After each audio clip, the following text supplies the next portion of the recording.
We know that there's a brotherhood in the military, but does that extend all the way through? In our last episode, Reginald Colas talked to us about the inner workings of the military and what he sees as being a positive change for the future. If you haven't listened to that episode, I invite you to do it after you listen to this episode that we'll get into with Zay Day. Welcome to Diversity Dish, where we're dishing on everything diversity, equity, inclusion, and justice related. My name is Sedruola Maruska, and we're bridging the gap between what needs to be said and what needs to be heard. Those individual experiences that are often ignored or simply dismissed. Sometimes I'm dining alone, sometimes I'm dining with friends, and sometimes I'm dining a la carte. No matter how I'm dining, it promises to be delicious. Let's dig in.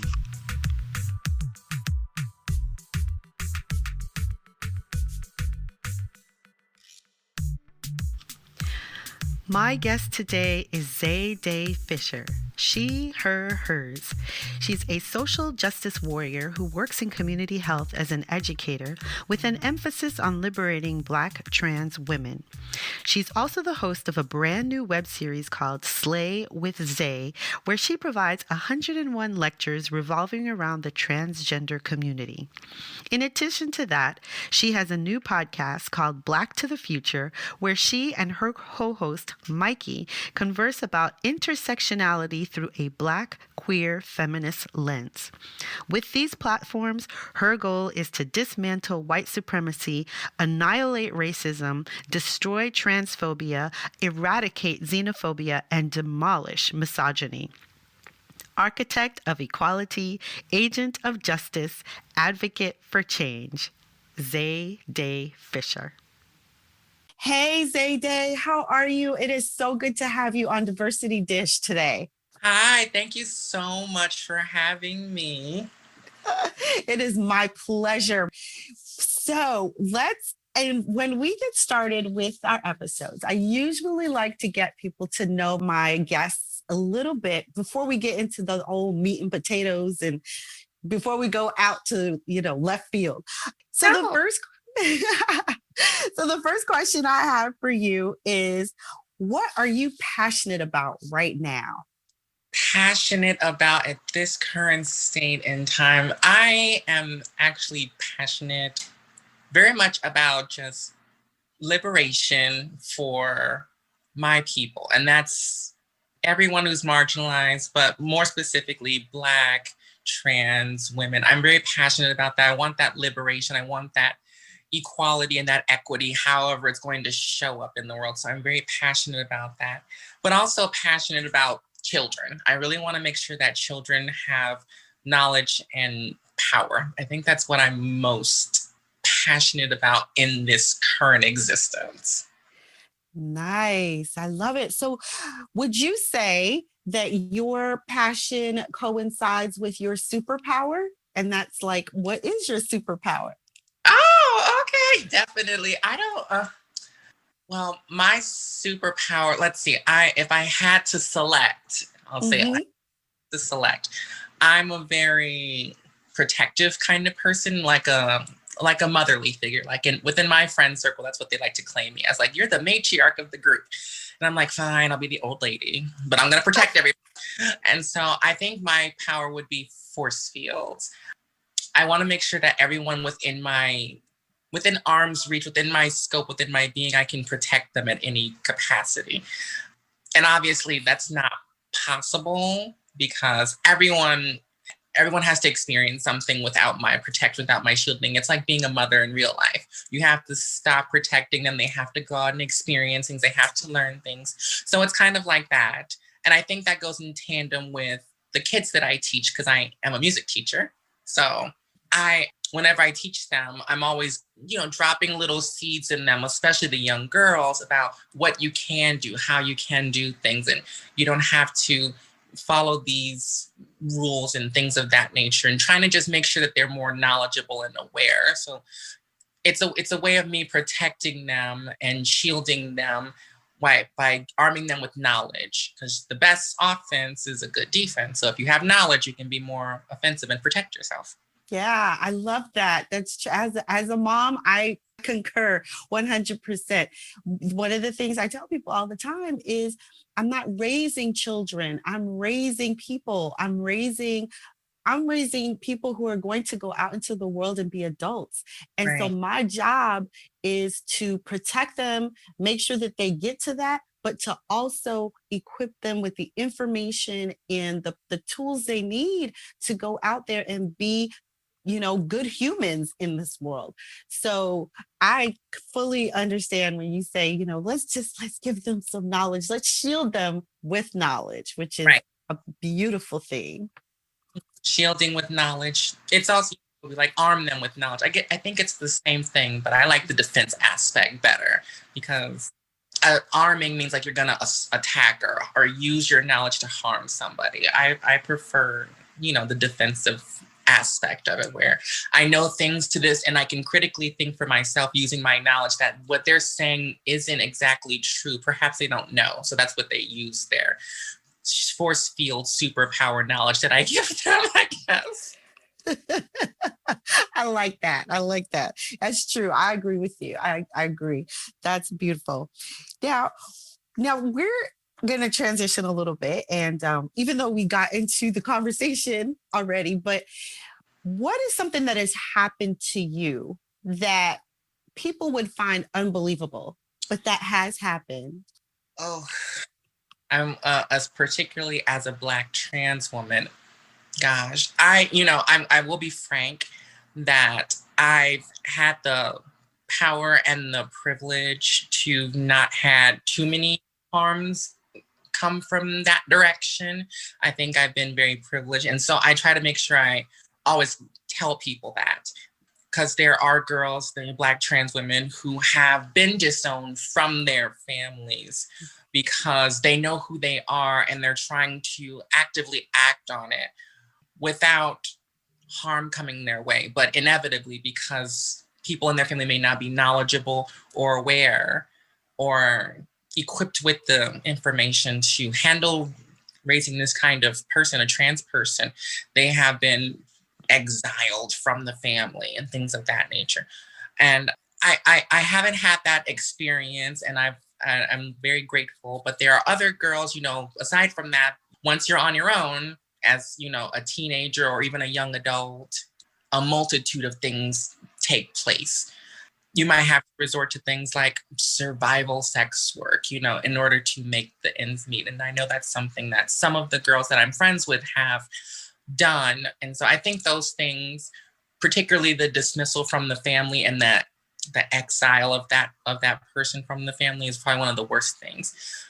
But I think for me, at the crux of it is that one of my parents, my father in particular, hasn't taken the time to truly understand who I am. And I think that's just a privilege that I have. I haven't had any damaging things, but having my father not be able to take the time to understand exactly who I am and what I do in this world, even as a young child, I think that was a lot more damaging. So I'm grateful that I'm blessed and privileged in that way, but let it be known that this is not every girl's experience. Correct. There are a lot of experiences out there, and I can only imagine because I cannot walk in your shoes.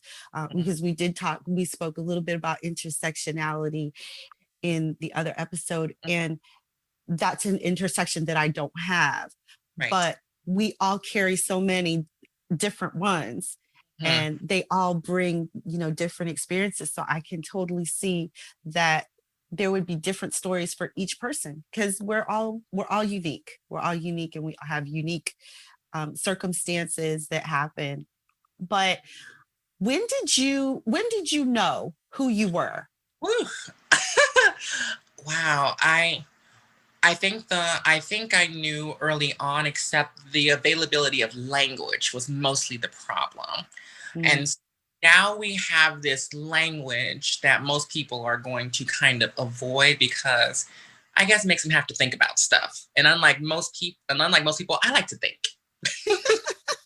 So I don't know. That's weird, but I think I knew very early on, but I just didn't have the language. So the gravitation towards what you would consider very feminine or girly type things, like Barbie dolls, you know, or one of my favorite childhood TV shows that some people may remember, Sailor Moon, which is, you know, a Japanese anime about a girl and she transforms and it's magical and it's beautiful. Like, baby, I would be at my house spinning as a child. I would be living my best life. And more so than that, I just didn't know exactly how to collaborate and work and be amongst boys. It was really interesting.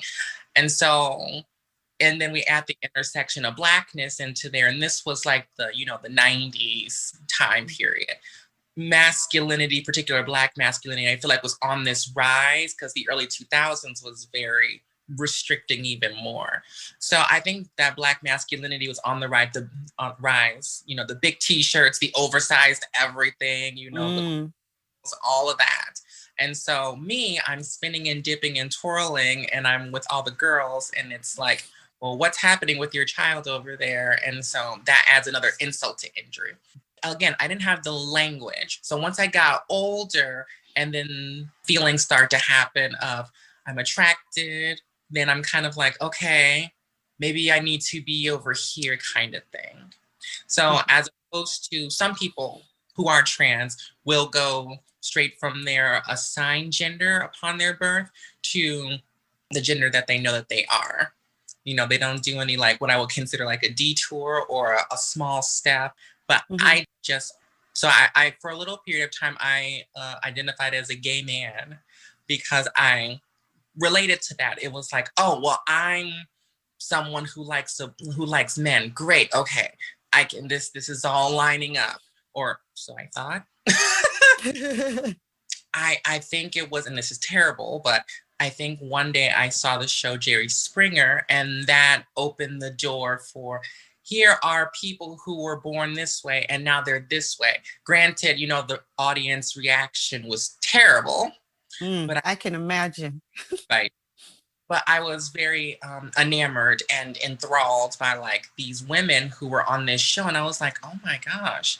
And so I would literally try to watch it as frequently as I could. And I related to it, but I just couldn't pinpoint why.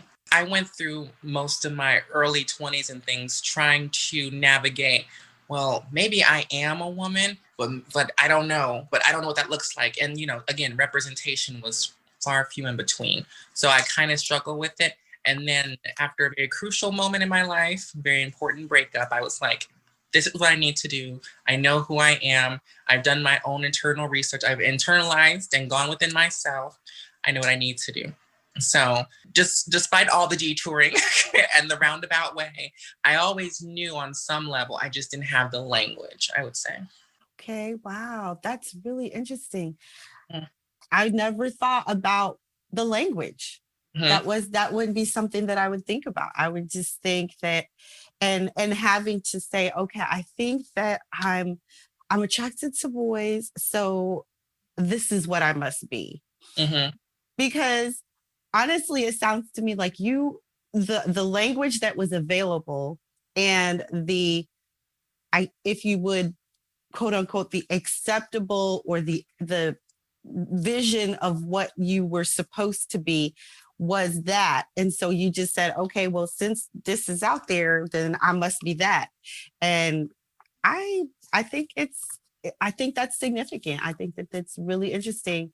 But then you were able to find your way. I think it's great that you were able to find your way, because I think there are people who still struggle, who struggle long after, like into many, many years,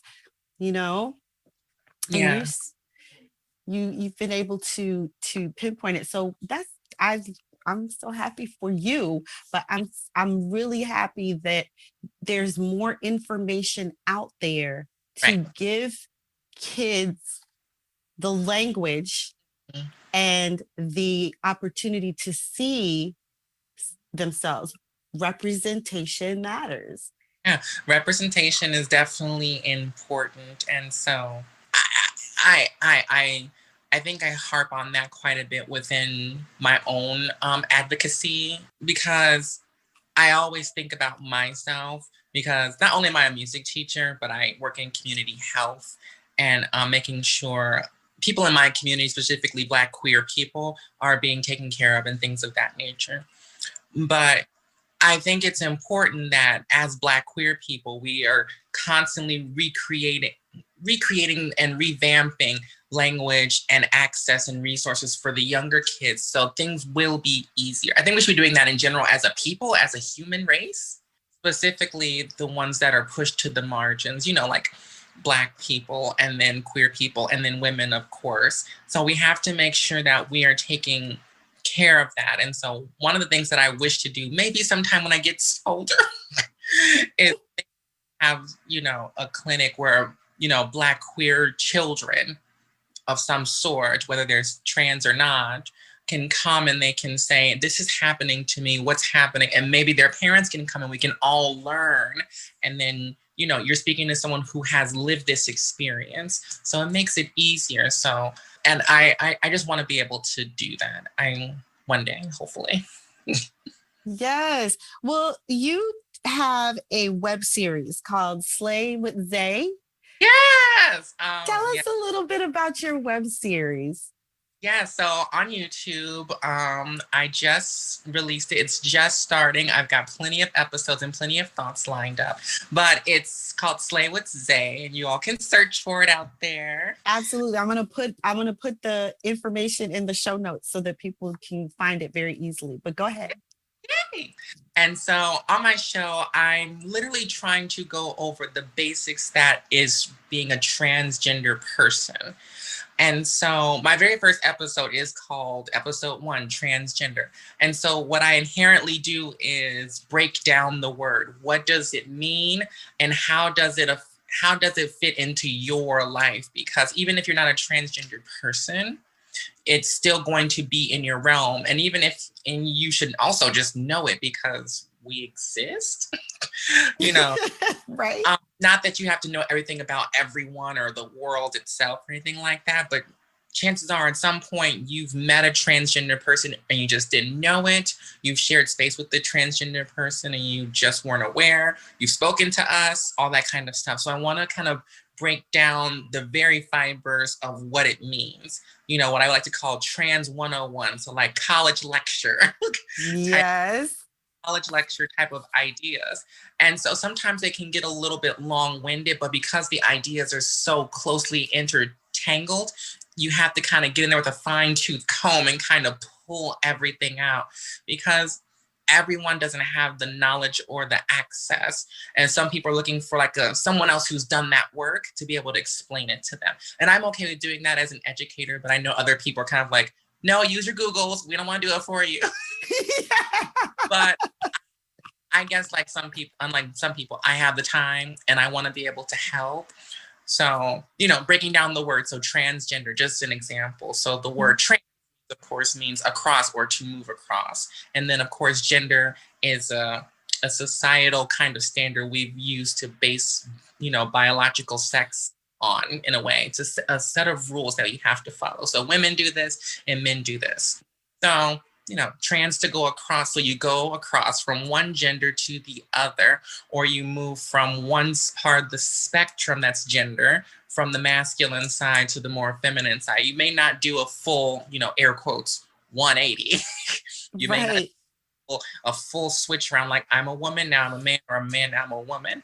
But there may be some gray area in the middle. And I go more into that because I want people to recognize that, there's not just the black and white. It's not just this binary system. People exist on, off, adjacent to, however they want to show up in the world. And we have to be ready for those people when they enter our space. And I wanted to create this web series so that people can hear from someone who is trans, who doesn't, of course, speak for everybody. I don't speak for everybody. I do not do that. Right. I use the consensus of what most of us are saying in these higher levels, where we're kind of like, this is what we need. This is how we need to operate in these kind of fashions in order for people to understand us. So that's the work that I'm doing with my web series, Slay would say. Love it. Love it. Educating, an educator, always educating. I love it. Yeah. I also know that you recently started a podcast, right? Black to the Future. Black to the Future. Yes, I sure did. I love that name. It's so fun. Oh, God. I love catchy things, especially puns and stuff like that, and things that rhyme. And, anything because we're adults. We're nothing but big kids. So we like stuff that makes us go like, ah, it's like the shaking in front of us. So Slay with Zay rhymes. And so I was like, that's easy. And then, Black to the Future. Most people, I would say, know that film, or at least sounds kind of like, that sounds familiar. So, but yeah, Black to the Future is a podcast that I started with my one of my best friends. Shout out to Mikey. I love you so much. And he is a Black gay man, and we have very similar thought processes about things, but we are different. So that's why I wanted to have another person on there, so we can have this dialogue about how we feel about things. So we basically are on this show to two social justice warriors, as it would say, dismantling systems of oppression like white supremacy, transphobia, homophobia, racism, xenophobia, all the isms, all the phobias. Get rid of all of them. All of them. Take them all out to the curb. So we talk about those things, and we've got about 4, 5, 6 episodes. So we're starting off kind of general, and then we're gonna kind of get a little bit more narrow and start picking at the fine parts of, again, going in with that fine tooth comb and getting those kinks out. We're going in like, yes. Yeah, and we're just using a Black, queer, feminist, womanist kind of lens to kind of zoom in on this intersection of where we reside in the world and how we see things. Right. Because it's a different lens. A different lens. Yes. If we're sitting here, let's say we all get out from the shadow of Rona at some point. And I get to meet you in person, and we're having a drink, and we're having a happy-go-lucky good time because we are celebrating something. What is it that we're celebrating, do you think? Oh, God. Well, I'm a terrible extrovert. Are you really? That's awesome. No, well, it depends. But I love to go out and do stuff. So I guess I would be, I don't know, just celebrating life and happiness. It sounds so vague, but those are the things, especially if Miss Rona's over, oh baby, I'm gonna go out there and do backflips and cartwheels, and I can't even do them. But I would be celebrating that I get to be with my people freely without the fear of these things taking place or people getting ill or that kind of stuff. We should be mindful of those things all the time. But now that it's been stripped away from us, we're kind of like, all right, as soon as this is over, we're going to definitely start having more gratitude and appreciating things.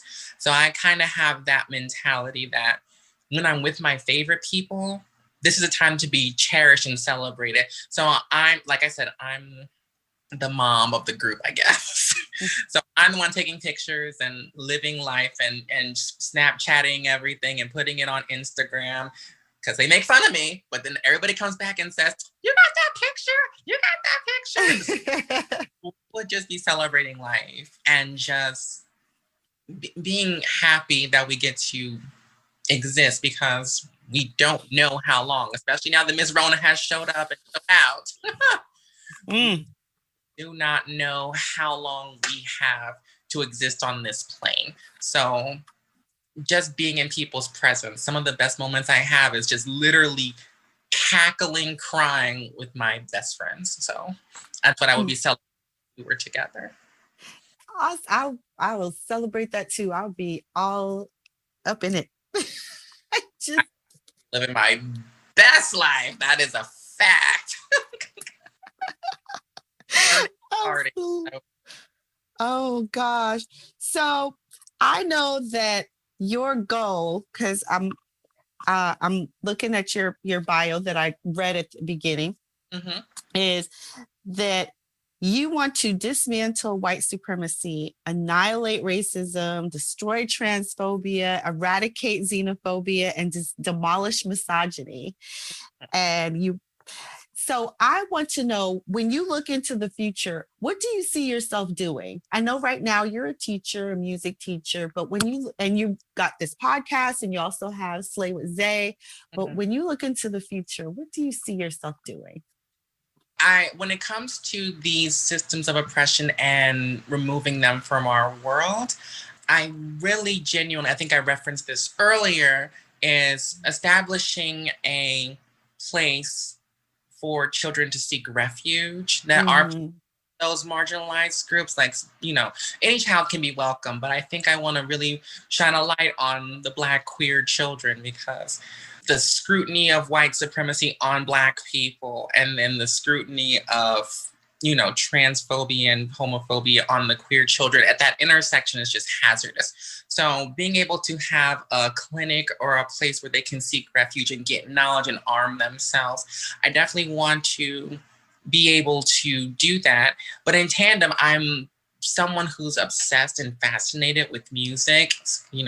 After 20 years, I think I know a thing or two about music. So even in the music lessons that I teach currently, like I mentioned before, is that I drop little dimes, especially on the younger girls, to make sure that they're knowledgeable and aware. And if I just so happen to have a Black student, I take extra pride in that and making sure they understand without, harping or being very specific, like don't do this or don't do that. But it's kind of like a nudge in the right direction. You should think about it like this. You should try this. So, like Whitney said, I believe the children are the future. Okay. So I try to work on that because children are so easy. And I'll use this as an example. I've been teaching kids for 7 years, roughly, or so, since I finished my degree. And some of the kids literally, I began my transition in 2016, roughly 2016. And so I started teaching kids in 2014. So some of the kids I still have been teaching since 2014 to 2016, or 2020 to this present day. So some of the kids have literally watched me transition and move away from what I previously identified as to the woman that I am now. So, and when I, once the transition was, air quotes, complete, or where I felt comfortable to a place where I was presenting as a woman all the time and having to just have the conversation with the parents and they were okay with it. But then after a year of time, I come back to the kids and I say, so how do you feel about this? And they say, oh, well, I didn't even think about it. They're so simple in the fact. And so I would ask, so I think one week we would have a lesson, and then the next week their parents would have the conversation with them and they would come back and use the right pronouns. They would say the right name, all that kind of stuff. And these are kids between the ages of 9 all the way up to 17-ish. So that's my range that I teach as far as kids are concerned. And so the fact that kids can just turn on a dime and just flip like that just goes to show that the access and the knowledge is more available to them, which I'm so grateful for. But that kids are very smart, and more so than that, they have a simplified thought process about it. They said, oh, well, she used to be a man, well, now she's a woman. Great. Now what's next? Exactly. Foster children. I think that's the most important thing, because once we're gone off of this plane, they will still be here existing, and if they can't collaborate and get along, then it defeats the purpose.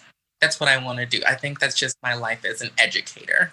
I love that. That's the children are the future, but the children are the present. I think that when you work with children, when you have children, and you're open to understanding that they have ideas and that they understand things, they can help us, like we help each other. They help you understand things in their simplest form, because sometimes as adults, we just overcomplicate things. We just make things way too difficult or way too ridiculous for whatever reason. And kids are just like you said, oh, he was a man and now she's a woman. Okay, well, all right. I can accept that and I can move on. Yeah. It's no skin off their back. They don't care. I think it's just more along the lines of like, this didn't impede on my life. So I'm going to just keep going and just say what they said, because I'm pretty sure they know themselves better than I know them, And I think that adults, a little bit of a lesson from children, not to say that all children are going to have this mentality, because some adults immediately impose their thoughts and opinions on children very quickly, and that's why we have kids who, unfortunately, trigger warning, they take their own lives because they're being bullied and being mistreated and things like that, because their parents or the media or the people that surround them say, this is bad, don't do this. And so when they see kids who are doing, air quote, those things, they are going to say, well, you're this and you're that and you're these things. And for me personally, as a child, using the word gay as something derogatory or offensive at the time was damaging for me, because I was thinking to myself, I don't even know what that word means. And you're calling me something that I don't even know what that means. And now I'm like afraid to act or afraid to move. I haven't even had a sexual desire, so to speak, at this point, but you already are calling me something mean or derogatory. So you've learned that from somewhere, and it's just the parents who've had lack of, or their surrounding forces who've had lackluster experience where they have their own thoughts and opinions and they're imposing them on the children. Yes. I'm hopeful because I see differences. My son is a freshman in high school, and he'll come and say, oh yeah, my friend, she's gay, she likes girls. I'm like, oh, okay. And he just keeps it moving, and we just keep it moving. It's like that's a normal thing, Right. where he'll say, oh, my other friend, is bi. And we're like, okay. And then I said to him, and what about you? What do you feel you are? And he says, I feel that I'm hetero. Mm-hmm. Okay. Everybody's okay.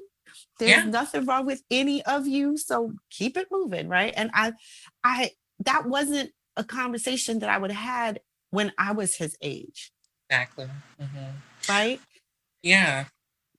So I agree. And I love that you're able to have that conversation. And then more so than that, that he feels comfortable enough to come to you and have that dialogue. Because I know me personally, I was like, no, we're not having this conversation. Nope.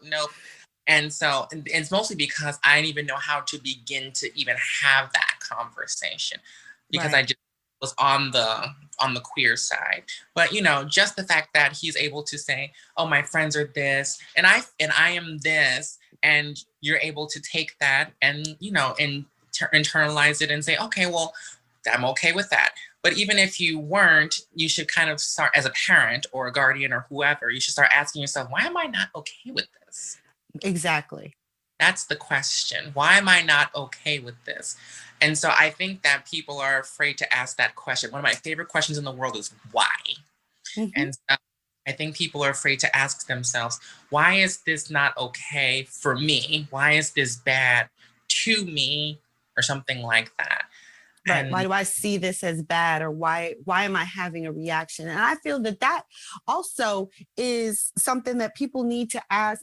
I tell people when we're talking about diversity, equity, or inclusion, I say, if you're having a reaction to something that someone has told you, you need to you step back and examine why you feel that way. What is it that is making you feel that way? Because it's not necessarily what they've said. It's chances are it's something that you've internalized, that you have in your mind, that is making you react this type of way, and you have to deal with it, because they don't know what you've experienced, right? They don't know what you've gone through in your life, and then you don't know what they've gone through in their lives. So if everyone's just assuming and jumping to conclusions, my mother always used to say, if you're assuming, it makes a blank out of you and me. So that's right. So I try not to assume things, but it's and when it specifically when it comes to being a trans woman, I think that gender is so stratified, particularly in our country. So for someone to say, I don't align with this because my brain chemistry says this and otherwise. So this is how I actually feel about who I am. It doesn't align with what I was told I was at birth. And so because kids see things such in a black and white kind of frame of reference, kids know who they are around the age of around 3, 4, 5, 6, when they start interacting more with the world and seeing things and internalizing what gender is. And they will automatically kind of gravitate towards what it is for them. Depending on their surroundings, some people will praise it and some people will ignore it and other people will disapprove of it. And so that plays a factor into the situation. But everyone knows kind of who they were from the beginning, just like people who are cisgender. For yourself, you knew I'm a woman, or in that case, I was a young girl. And when I grew up, I still felt like that was congruent with who I am. Mm-hmm. So for trans people, they know who they are, but because the system is binary and very black and white, you know, they're kind of doing this dance of like, but they told me I'm this, and listening to your guardians and parents and authoritative figures, they're telling you you're this. So it's this dissonance or this disconnect that's happening. So it's like, how do I maneuver? How do I get through this, knowing who I am, but everyone else apparently knows me better than me, kind of question. Right. And that's the thing, right? Everybody knows me better than me. I learned a long time ago, especially with having kids, I learned a long time ago that you have to allow them to express themselves. You have to allow them to, and however that is, where you go shopping, you have an idea in your head about how you want to see your child dressed, and they have a completely other idea. And you need to allow them to explore that because they're still exploring, they're still learning about who they are. And your idea of who they are is not the same as their idea of who they are, right.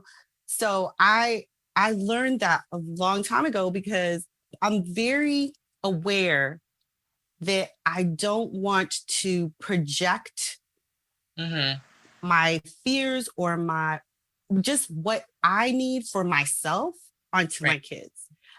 I need to be okay myself for me. They need to be okay themselves for them. And so I think sometimes parents have a hard time with that. Right? Yeah. Sometimes they wanted something that they didn't have when they were kids. So now they project and want their kids to have that. And the kids are like, I don't know. This is not, what is this? Right.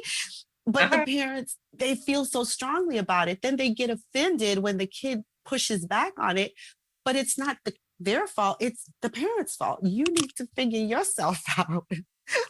Yeah, and I agree. And I'm not a parent. Let me clarify that. I may teach kids and I may interact with them very frequently, but I'm not someone's parent. I would love to be someone's mother. That would be just beautiful one day. But I don't have children, so I can't tell someone how to raise their children. But you have to remember when you create a life and it comes into existence, it may have come from you and this other person together. You may have created this being, but that's a separate being. That's not you two people. No, it may have come from your DNA and blah, blah, blah, blah, and the convergence of that. But that's an individual being. And that being is going to have their own trajectory, their own life, their own pattern. And, you really have to let them be, because at the end of the day, do you want to keep trying to force what you want upon them, like probably your parents did, or are you gonna let them experience life the way that they see fit? Now, and I do understand that there are parents who, and this is why I'm not so harsh on parents per se, is because there's a reason that parents don't want their children to be some kind of queer person or some kind of trans person, because they know in this country it's not permissible. Particularly when it comes to being trans, they know it's air quote bad, and they know that it's challenging, and they know that it's hard, and they don't want their child to have a harder, challenging life, especially if you have other conflicting intersections like being Black or something like that. So, I understand that fear behind that, but when you signed up to have a child, you don't get to pick and choose exactly what takes place.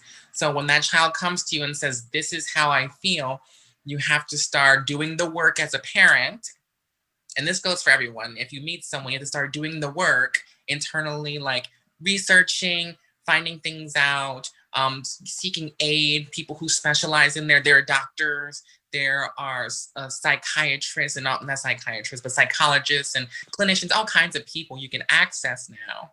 Even people of the same faith who believe that trans people deserve to exist and things like that. Whatever your conflict is about this child coming to you and telling you this information, or this grown adult, you can go and you can talk to someone who has that knowledge in the same field as you and who believes the same thing as you do, that this person or this child deserves to be happy and healthy.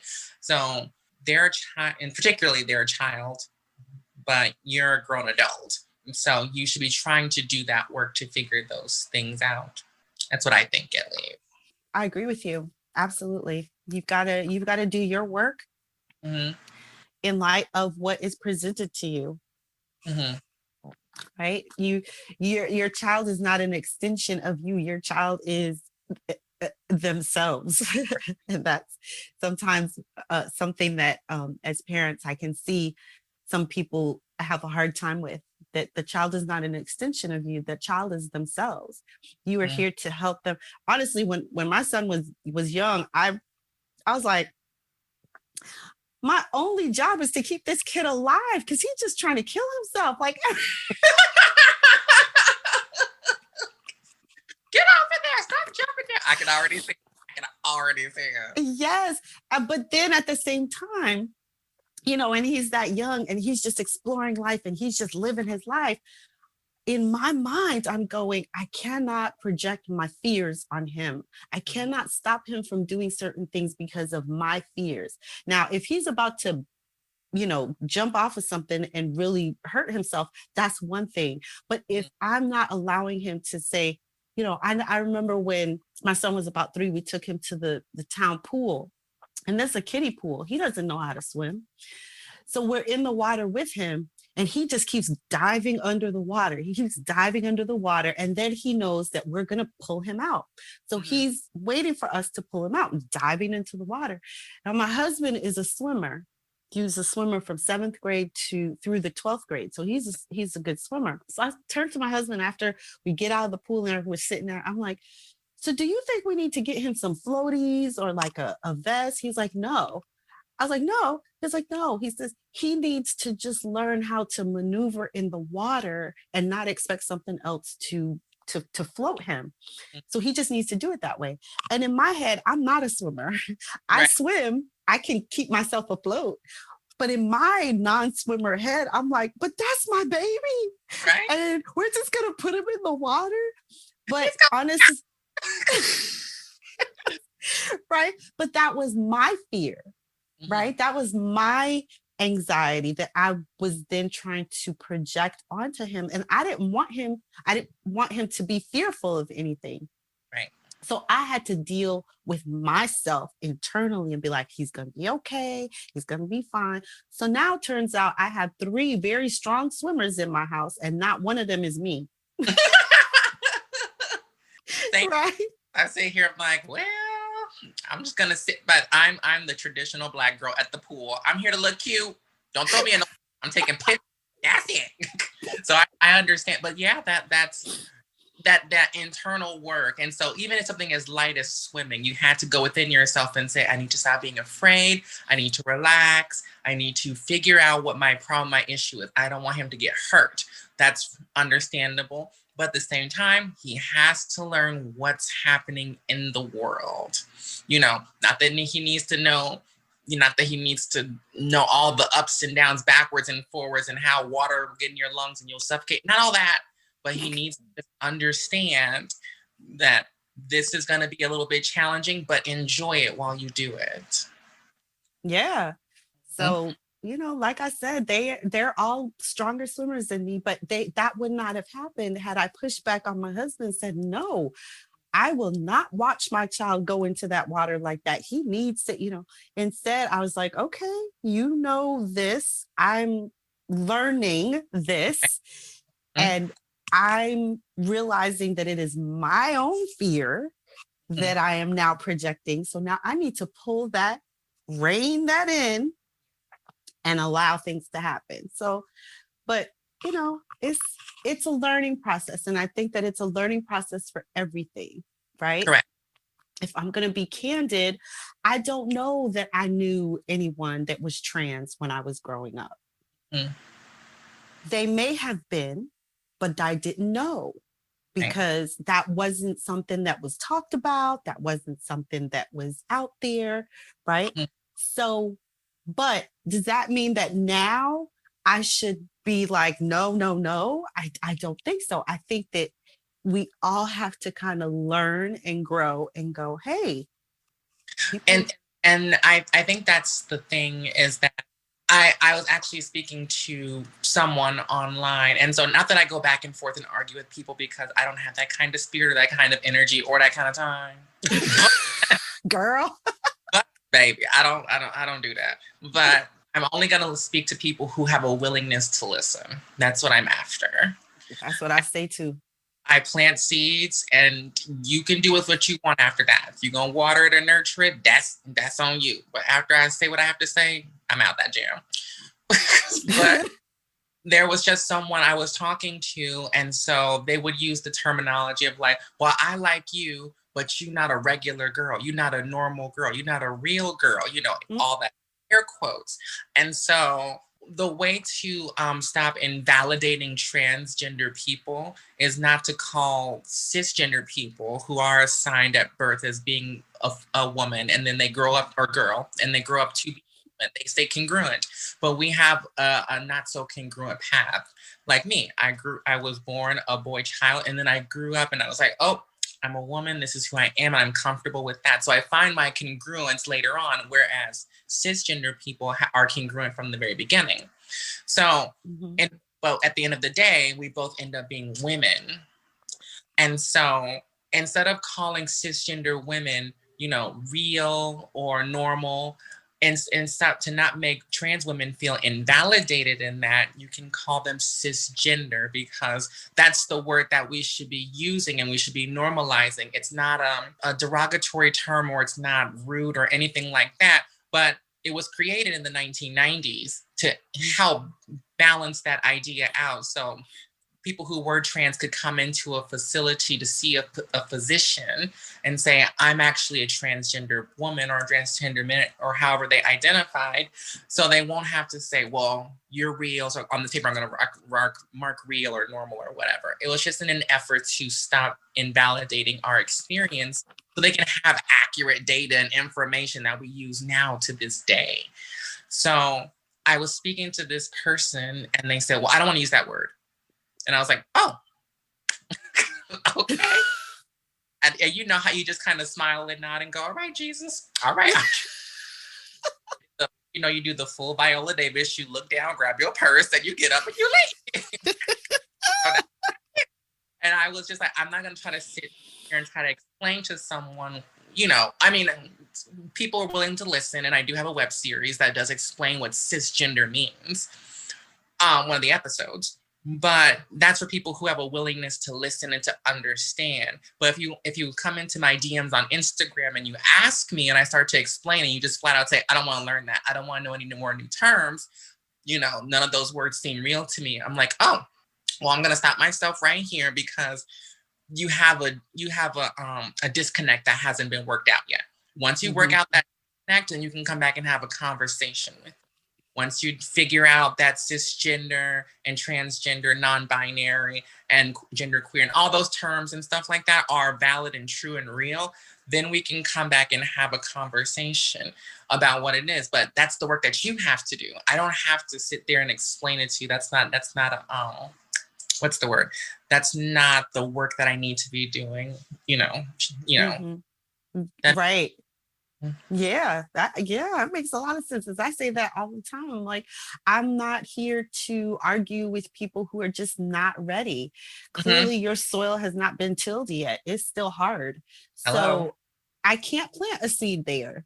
Right. I can only say what I can say, and then you can take it or leave it. You can either let that seed, maybe open up your soil and let that seed in, or you could just blow that seed away and just keep it moving. Either way, no skin off of me, because I don't have the time or the energy to do that. because it's it's a losing battle. Yeah. It's a And losing battle.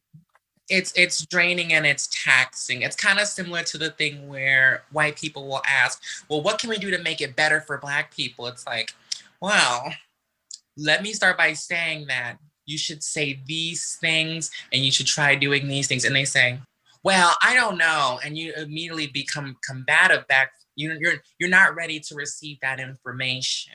So I'm not going to argue with you and go back and forth. It just defeats the purpose. And I want Black people to specifically hear me when I say this, especially Black cisgender heterosexual men, is that you have to, I know that you're going through oppression. I know that you're going through trauma. I know that you're going through things, but you still have a certain level of hierarchy and privilege in the country, and you have to be able to go within inside yourself, and you have to go outside of outside of yourself and do research.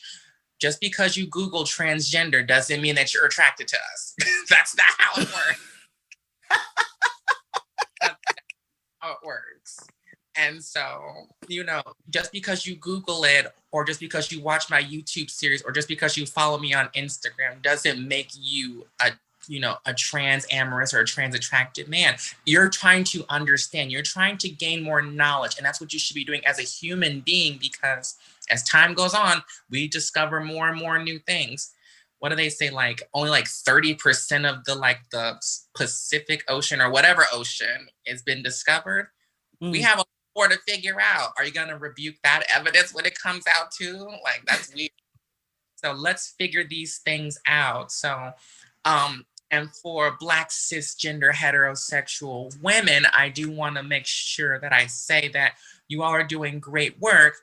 However, make sure that you're not being complicit when trans people are being made fun of, or some kind of negative rhetoric is being spread around, because that ultimately makes Black men lash out and be angry and vengeful towards how they may, particularly just in case they are attracted, they may get vengeful and things like that, because they're being oppressed by white supremacy and other things of that nature. And then they have Black women, they need to be doing this and this and this and this, upholding toxic masculinity. So all these imposing forces, and then cisgender Black women may say things that are hazardous, or snicker or laugh or say these kind of things about Black trans women.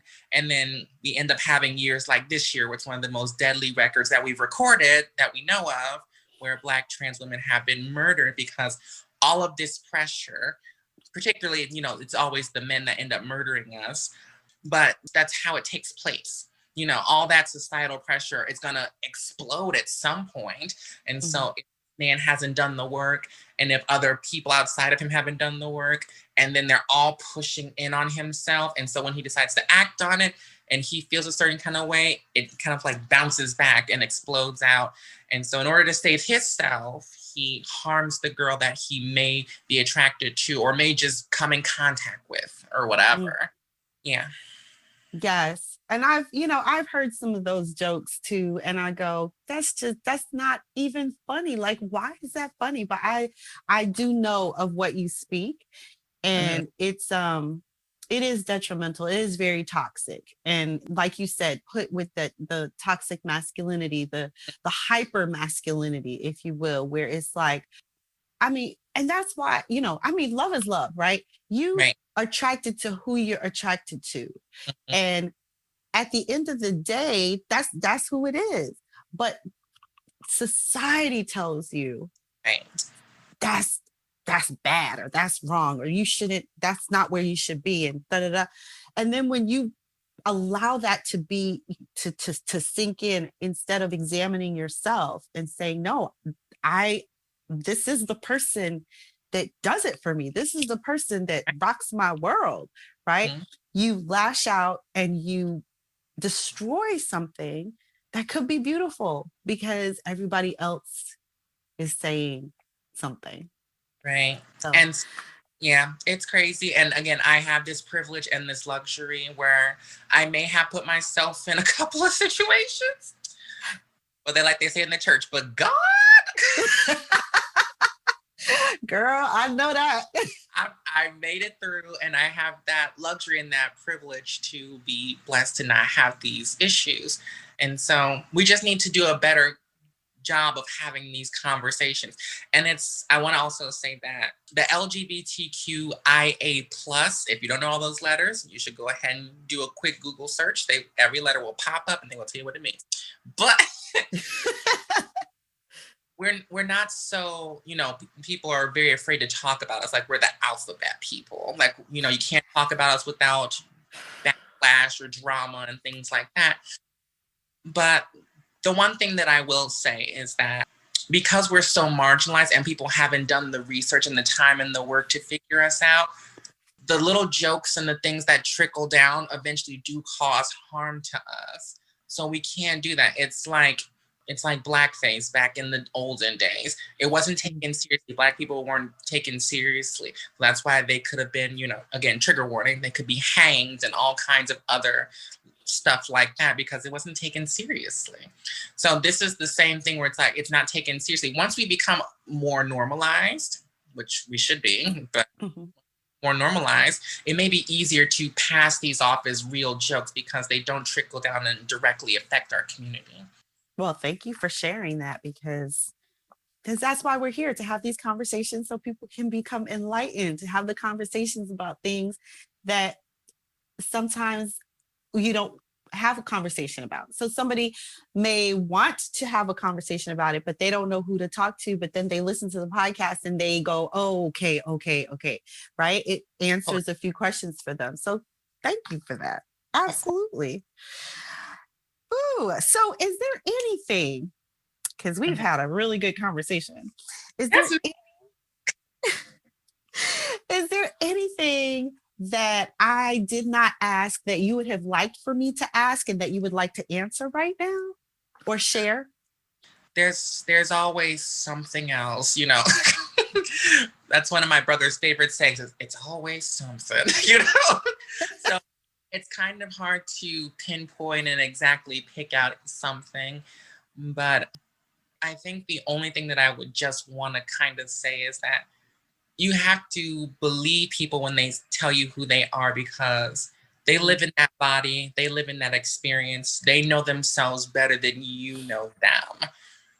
Even if you're best friends, trust me, they spend, 24 hours a day, 7 days a week, 365 with themselves. They probably know themselves a little bit better. So just believe them when they say who they are. And then if you don't understand, do research, Google things, pick up a book. And this is not just pertaining to trans people or queer people. This is pertaining to anything. Like, I don't know much about the Muslim faith, but if I wanted to know, I would go speak with someone who does know more about it, or they live that in that life or that faith, or I would read a book regarding it, someone who studied it, things of that nature. So do the same thing, become more enlightened, become more knowledgeable, because remember, knowledge is power. And it's not going to harm you to know more information. So you'll be able to put it into your mental computer base and say, oh, well, this is what I know to be true because this is what I've read and this is what I've researched, as opposed to, I think. I take you very far, honey. You got to know stuff. And there's a reason why, just for Black people specifically, there's a reason why when we were brought over, they didn't want us to have knowledge. So make sure that you access knowledge to become a stronger and better individual within yourself. And then as a result, it'll permeate out to the community at large. Yes, it will. Absolutely. You are on point. Thank you for sharing that. So my last question that I like to ask everybody, because this is Diversity Dish, is what is your favorite dish? I'm talking about food. To eat? Oh, baby. Okay. So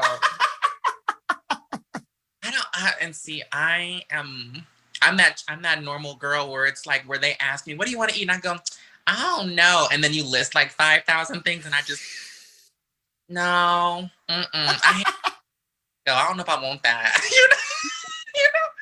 I give all of that. But let me see. I think I love Latinx food, so like burritos and tacos. I love that kind of stuff. Does it sit well with me and my digestive system? Absolutely not.